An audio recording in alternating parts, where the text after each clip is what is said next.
Evening everyone. आज class 9 का chapter start करते हैं क्योंकि 9, 10 दोनों को लेके चलना है। तो पहले ऐसा करते हैं, 10 तो एक दो वीडियो हो गया है, ऐसे लगातार वीडियो मिलते रहेगा, ठीक है। इसके बाद थोड़ा सा प्लानिंग यहाँ से चेंज करेंगे कि जैसे कि 9 और 10 दोनों को बैलेंस बना के चलना है। तो ऐसे करते हैं, सुबह शाम दोनों टाइम वीडियो अपलोड कर देंगे। हो सके एक दो दिन में ऐसा भी होगा कि 2, 3, 4 वीडियो अपलोड कर देंगे, क्योंकि कोर्स को देखना है। वीडियो व्यूअर सब्सक्राइबर ये तो आप लोगों का सपोर्ट मिलता ही रहेगा, लेकिन फिलहाल कोर्स को देखते हुए नवंबर तक जो है हमको लग रहा फर्स्ट टर्म खत्म कर देना है, ठीक है। और आप लोग भी थोड़ा बढ़िया से लगिए, कमेंट जरूर कीजिए। और याद रखिए 9, 10 का मैंने कल की वीडियो में शायद बोला था कि 9 और 10 का एक भी बच्चा के पास नहीं छूटना चाहिए, ऐसा कि वीडियो ना पहुंचे। उसको शेयर कीजिए, उसको समझाइए, बिलीव कीजिए, फायदा होगा, समझ में आएगा। आप समझने का प्रयास कीजिए, जरूर समझ में आएगा, ठीक है। चलिए आज शुरू करते हैं।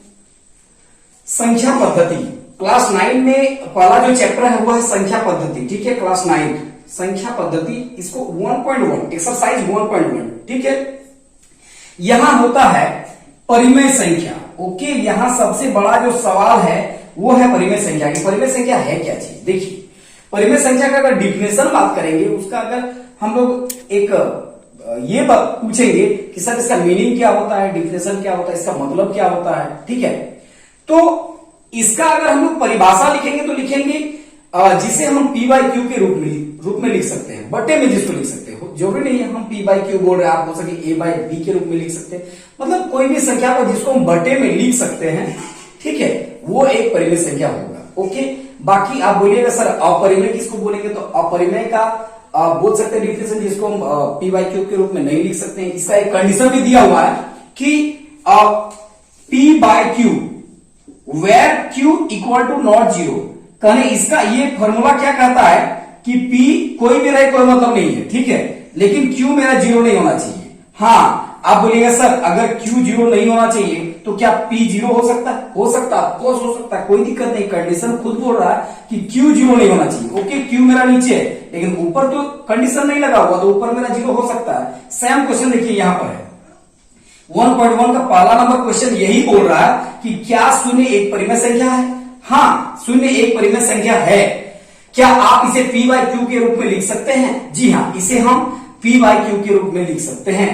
और जहां P और Q पूर्णांक है और Q इक्वल टू नॉट 0 लिख सकते हैं, कोई दिक्कत नहीं। इसका उत्तर में हम लिखेंगे, उत्तर में लिखते हैं कि हाँ शून्य एक परिमेय संख्या, शून्य एक परिमेय संख्या है, परिमेय संख्या है। और इसे हम P/Q के रूप में लिख सकते हैं। एग्जाम्पल के तहत अगर हम लेंगे, मान लीजिए 0/1, तो ये मेरा हो जाएगा, यहां P हो गया, P बराबर 0, Q बराबर 1, और लिख सकते हैं where Q equal to not 0। यहां ये जो है मेरा ये 0 नहीं है, Q मेरा 0 नहीं हुआ, ओके। एग्जाम्पल के तहत इसको लिख सकते हैं, नहीं तो इसको भी लिखिएगा तो कोई दिक्कत नहीं है। इसका ये क्वेश्चन क्या कह रहा था कि क्या शून्य एक परिमेय संख्या है? हाँ, परिमेय संख्या, क्योंकि यहां पर कंडीशन ये है कि जो संख्या को हम बटे में लिख सकते हैं लेकिन नीचे 0 नहीं आना चाहिए। तो ये 0 एक शून्य एक परिमेय संख्या होगा, क्योंकि शून्य तो ऊपर है, नीचे कुछ नहीं तो 1 लगा सकते हैं। तो ठीक है, ये मेरा P हो गया, ये Q हो गया। यहां लिख सकते हैं P बराबर 0, Q बराबर 1 और Q इक्वल टू नॉट 0, ठीक है। इस प्रकार से इसको हम लिख सकते हैं। ये इसको उतना डीपली नहीं पूछा जाता परीक्षा में, ये डीपली नहीं पूछा जाता है, ये समझने लायक है। इसको आप समझिए कि हाँ शून्य भी एक परिमेय संख्या है, उसको हम बटे में लिख सकते हैं, where Q equal to not 0, ये रूल लागू कर सकते हैं, ठीक है। इसके बाद क्या होगा? इसके बाद आएगा ज्यादातर जो सवाल यहां से जो क्वेश्चन लिया जाता है 9th क्लास का, वो होता है कि कोई भी दो संख्या दिया हुआ है, मान लीजिए, उसके बीच परिमेय संख्या निकालना। जैसे 2 और 3 के बीच परिमेय संख्या, 4 और 5 के बीच 5 परिमेय संख्या, 1 और 2 के बीच 6 परिमेय संख्या, या फिर पूर्णांक में।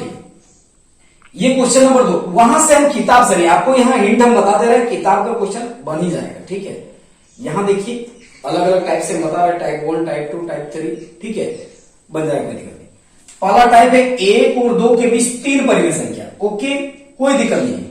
बनाने का बहुत सारा मेथड है, लेकिन इसको आसान विधि द्वारा, क्योंकि ऐसे भी ऑब्जेक्टिव कर दिया, मान लीजिए ऑब्जेक्टिव सब्जेक्टिव भी है तो कोई दिक्कत नहीं है, ठीक है। ऑब्जेक्टिव में क्या होता है, आपको डायरेक्टली ठीक करना होगा, तो जितना शॉर्ट बनाएंगे उतना सही है, लेकिन सब्जेक्टिव में क्या होता है, थोड़ा लॉन्ग प्रोसेस होता है। देखिए सब्जेक्टिव समझिए, फिर ऑब्जेक्टिव समझ में आ ही जाएगा। 1 और 2 के बीच 3 परिमेय संख्या, 1 2, ये 3 को नोटिस करना है। 1 और 2 के बीच 1 का 1 लिख लीजिए, 2 का 2 भी लिख लीजिए, ठीक है। देखिए इसका नीचे कुछ नहीं तो 1, इसके नीचे कुछ नहीं तो 1, ओके। अब देखिए अब क्या करना है, 3 परिमेय संख्या निकालनी बोल रहा, तो 3 परिमेय संख्या जितना बोलेगा उससे 1 बढ़ा के गुना करेंगे। यहां 3 है तो 3 बोल रहा है, 3 परिमेय संख्या क्या करना, तो 3 है तो 1 बढ़ाते हैं, 4 से गुना करेंगे, ऊपर भी और नीचे भी, यहां भी सेम, ऊपर भी और नीचे भी, ओके, बराबर बराबर। गुना करते हैं, 1 को 4 से 4 हो गया, और नीचे 1 को 4 से 4, ओके। यहां देखिए 2 को 4 से 8 और 1 को 4 से 4। याद रखिएगा ये हर मैच होना चाहिए, ठीक है, ये हर मैच होना चाहिए, नहीं मैच अगर होगा तो मैच करना पड़ेगा, ठीक है। फिलहाल देखिए यहां पर क्या हो गया, ये आ गया। अब लिखेंगे, यहां लिखते हैं 4/4 ये वाला छोटा, और 8/4 के बीच 3 परिमेय संख्या, ओके। 3 परिमेय संख्या मेरा क्या क्या, 4/4 है तो इसको नहीं लेंगे, इसके बाद लेंगे, तो 4/4 है तो 5/4, फिर 5/4 के बाद 6/4, फिर 7/4। अब 8/4 ले नहीं सकते क्योंकि इसके और इसके बीच 3 को निकालना है, 1 2 3, देखिए 4/4 है मेरे पास, तो इसके बाद तो 3 को लिखेंगे ना, इसके बाद होगा 5/4, 6/4, 7/4, ये मेरा आंसर हो गया। यहां देखिए अब क्या है, ये क्वेश्चन में क्या है कि ये दोनों अलग अलग है। अभी देखिए इसी क्वेश्चन में आपको एग्जांपल बता देते हैं वो कि 1/2 और 3/2, कोई दिक्कत नहीं है ना, 1/2 है तो 1/2 का 1/2 लिखिए, 3/2 तो 3/2 लिखिए, इंटू मान लीजिए कि 4 ओवर में से क्या निकालने को होगा, तो 1 बढ़ा के करेंगे तो 5/5 और 5/5 हो जाएगा, इसको गुना करेंगे और ऐसे सेम बनाएंगे, इसी तरह बन जाएगा। लेकिन यहां पर देखिए हर अलग अलग है, ये भी अलग है, ये अलग है, तो दोनों को मिलाना पड़ेगा, दोनों को सेम करना जब पड़ेगा, सेम करने के लिए अलग अलग मेथड लगाने का जरूरत नहीं है, शॉर्ट फॉर्मूला है उसी के हिसाब से हम मिला देंगे। जैसे मेरा हर मैच होगा, पहले यहां पर ऐसा मत कीजिए कि सर डायरेक्ट गुना कर देंगे तो आंसर आ जाएगा, गुना हर बार नहीं आंसर आएगा। क्या होगा कि ये हर मेरा अलग अलग है, पहले उसको मिलाएंगे, बराबर करेंगे, उसके बाद जितना बोला है उससे 1 बढ़ा के गुना कर देंगे, खत्म हो जाएगा। देखिए 1/2 है तो 1/2 लिखेंगे, 1/3 है तो 1/3 लिखेंगे। लेकिन यहां पर फिलहाल क्या हुआ, अलग अलग होने के कारण मैच करना पड़ेगा, तो गुना से ही मैच करेंगे, गुना करेंगे। देखिए ये यहां पर 2 है और यहां पर 3 है, ओके। ये वाला 2 यहां ऊपर नीचे कर दीजिए, ये वाला 3 यहां ऊपर नीचे कर दीजिए।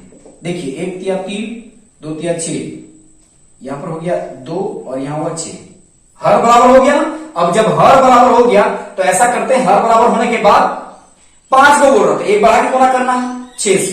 देखिए यहीं पर कीजिए या फिर अलग भी कर सकते हैं, यहीं पर कीजिए, ऊपर भी 6 नीचे 6, ऊपर 6 नीचे 6, ओके। देखिए 3 छक 18, 6 छक 36, 2 छक 12 और 6 छक 36, ओके। अब देखिए कौन बड़ा कौन छोटा उस चीज को थोड़ा सा देख लीजिए, जरूरी नहीं कि जो पहले आए वही छोटा है और जो बाद में आए वही बड़ा है, ऐसा नहीं होता है, ठीक है। देख लीजिए दोनों में से जो कौन छोटा कौन बड़ा है उसको पहले लिखना। ये छोटा है 12/36 और 18/36 के बीच 5 परिमेय संख्या, 5, तो 5 को लिखना है, गिन 5।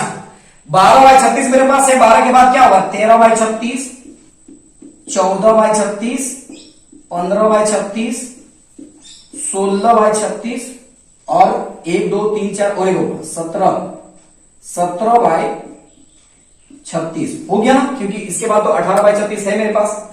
तो ये अलग अलग, जब हर अलग अलग रहेगा तो इसको बनाने का नियम यही है, पहले हर मिलाइए, हर मिलाने के बाद जो भी बोल रहा, 5 बोल रहा है, 1 बढ़ा के गुना कर देना है, 6 कर देना है। उसके बाद अब ये मेरा जो क्वेश्चन यहां से पूछा जाएगा जो इंपॉर्टेंट है वो क्लियर हो गया। एक देखिए प्लेन रहेगा, एक मान लीजिए हो सके हर बराबर रहेगा, तो हर बराबर रहेगा तो कोई दिक्कत नहीं। देखिए हर बराबर था बता दिए सेम बनेगा, हर बराबर है तो जितना बोल रहा उससे 1 बढ़ा के गुना कर दीजिए। हर बराबर नहीं है, पहले उसको बराबर करेंगे फिर गुणा भाग करेंगे, आंसर आ जाएगा। अब 1 2 को उस चैप्टर में ही 1 2 को ऐसा क्वेश्चन पूछा है जिसको हम थोड़ा सा डिस्क्राइब कर देते हैं, थोड़ा सा बता देते हैं, ओके। इसके बाद देखिए, इसके बाद ये है सत्य असत्य, कि कौन सा सत्य है कौन सा असत्य है, ये आपके चैप्टर में है। ठीक है, प्रत्येक प्राकृत संख्या एक पूर्ण संख्या होती है। देखिए, तो प्राकृत संख्या बोलिए या पूर्ण संख्या बोलिए, लगभग कॉमन आता है, दोनों एक दूसरे। यहां भी है, मतलब मेला देखने गए हम, मेला में आप भी है हम भी है, ओके। अब मेला घूम रहे हैं, मेला में आप भी पहुंचे हम भी पहुंचे, लगभग एक ही प्लेस में घूम रहे, कॉमन आ जाता है। वैसे ही प्राकृत संख्या या पूर्ण संख्या लगभग दोनों, ये यहां भी रहता है, ये यहां भी रहता है, ये इसलिए सत्य है, ये सत्य है, ओके। इसको सत्य बोल सकते हैं, कोई दिक्कत नहीं। दूसरा क्या होगा, प्रत्येक पूर्णांक एक पूर्ण संख्या होती है। प्रत्येक पूर्णांक एक पूर्ण संख्या होती है, नहीं ये नहीं हो सकता, क्योंकि देखिए पूर्णांक अलग चीज हो गया और पूर्ण संख्या अलग हो गया, क्योंकि पूर्णांक मेरा ऋणात्मक मतलब माइनस में हो सकता है, पूर्णांक मेरा माइनस में हो सकता है, लेकिन पूर्ण संख्या में माइनस नहीं हो सकता है। अब देखिए, आप बोलिएगा कि अब बताइए, बिहार और बंगाल का बात कीजिएगा कि बिहार एक तरफ है बंगाल एक तरफ है, अगर दोनों का सब चीज को इक्वल बोल दीजिएगा कि नहीं बराबर हो सकता था, ऐसा असंभव है।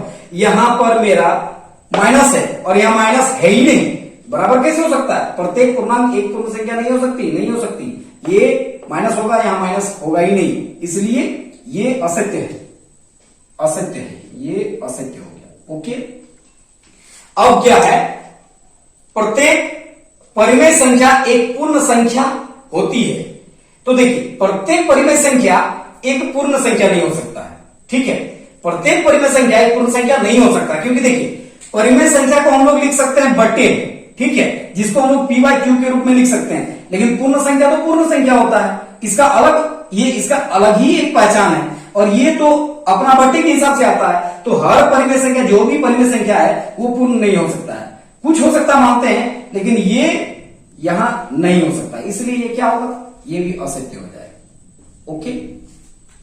और इसके बाद देखिए 1.1 हम लोग का खत्म हो गया, परिमेय संख्या जो संख्या पद्धति था उसको हम लगभग में खत्म कर दिए। इसके बाद देखिए, इसके बाद क्या होगा, वहां पर हम हो सके इस वीडियो में नहीं, लेकिन अगले वीडियो में क्लास 9 का जब भी वीडियो आएगा, मान लीजिए कल ही आएगा, तो उसमें हम इससे रिलेटेड जितना भी ऑब्जेक्टिव प्रश्न है हम डाल देंगे, और उस पर इससे बाहर जो भी 2-4 वो रहेगा उस पर हम विशेष चर्चा करेंगे।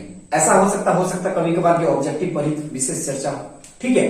तो इसके बाद क्या है, आप लोग कल मैंने कहा था थोड़ा पढ़ाई में ध्यान दीजिए, खुद पढ़िए, व्यस्त रहिए, और जो भी टाइमिंग है, अब हमको लग रहा है वीडियो का एक टाइमिंग बन जाएगा कि सुबह कितना बजे वीडियो मिलेगा, शाम को कितना बजे मिलेगा, ठीक है। टाइम भी मिल जाएगा, पढ़ने का समय भी मिलेगा, ताकि दिन भर पढ़िए, शाम को भी पढ़िए। जो भी दिक्कत होगा कमेंट कीजिए, लाइक कीजिए, शेयर कीजिए, सब्सक्राइब कीजिए। बार बार कह रहे हैं कमेंट करना जरूरी है, क्योंकि अगर कमेंट नहीं कीजिएगा कि समझ में आ रहा है या नहीं आ रहा, तो हमको कैसे समझ में आएगा कि हम क्या पढ़ा रहे हैं, सही मायने में समझ में आ रहा है कि नहीं आ रहा।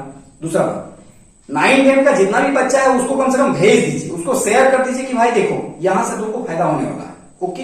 ये काम कीजिए, और उसके बाद फिर से एक नए वीडियो के साथ फिर से आऊं। Thank you.